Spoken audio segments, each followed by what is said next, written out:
if you think that Lauren has a thing for stripes, especially rainbow stripes, you would absolutely be 100% correct. Hello everybody and welcome back to my channel. It's so good to have you here. So today I'm going to be doing a bit of a book tag. It's called the end of the year book tag, and it's just about what I'm going to read at the end of the year. End of the year book tag.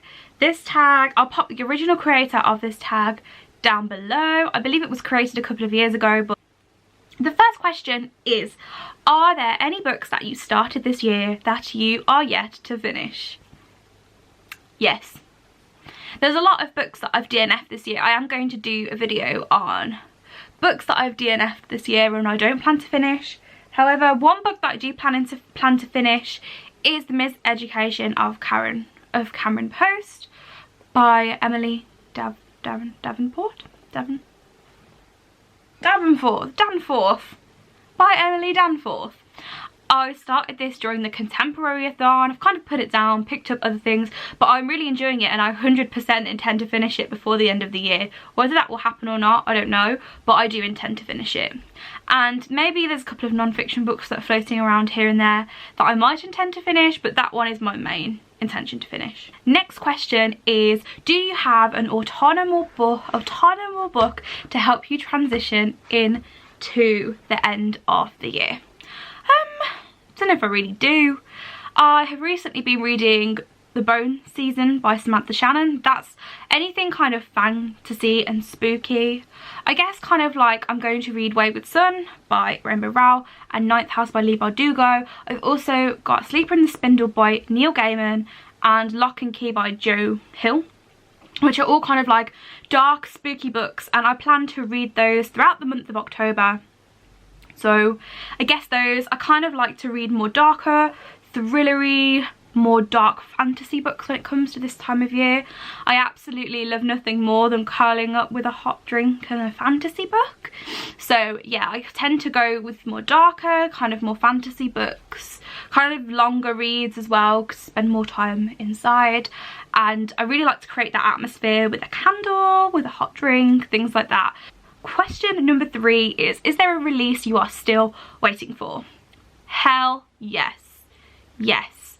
Queen of Nothing by Holly Black. 100% yes. It's released in November and I need that book now.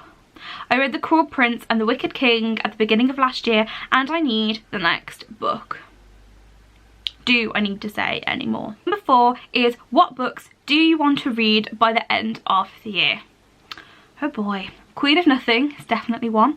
I want to read Ninth House by Leigh Bardugo. I want to read Wayward Son by Rainbow Rowell, Pumpkinheads by Rainbow Rowell, and ideally I'd really like to get to Diary of the Orange Tree by Samantha Shannon. I kind of wanted to read this over the summer. That didn't happen, so maybe it's a book that I can read over the Christmas break when I've got a little bit more time, because that book is a chunk. That book is huge. And number 5 is there a book that you could still be your favourite? Yes. I'm currently reading The Bone Season by Samantha Shannon and I love it. I love that book. That book is so good. It could be a favourite. It could be an all-time favourite series so far. I'm kind of like 100 pages in and I've got such high hopes. I have such high hopes for that book and it's so good so far. I think that could be a new favourite. And question number 6 is, have you made any reading plans for 2020? Yes, I've started to think about my reading plans for 2020, especially kind of how many books I'm buying. I think I'm going to have some sort of book ban system. I currently have about 160 unread books on my shelves and that's bad. I don't want that many. I am swamped by books, so I want to reduce the amount of unread books that I've got on my shelves, just because I end up buying books and then don't read them till years later, and then I don't feel like I enjoy them enough because I've read them at the wrong time. So definitely some sort of reading enforcement ban. Maybe I'll set myself some new reading goals. I will make myself a reading goal video for the end of the year. But yeah, I definitely want to reduce the amount of books that I'm going to buy. So that wraps up the end of the year book tag. I need to tag somebody. I tag Lisa from Lisa's Bookcase to do this tag. I think most people have already done it by now, but I know she hasn't. So Lisa, do this tag. And anybody else, if you're watching this and you haven't done this book tag on your blog, on your Instagram, whatever, do the tag, get it done. I want to know what you're doing at the end of the year. Comment down below what your reading plans are for the rest of the year. Yeah, and I will see you again soon. Goodbye.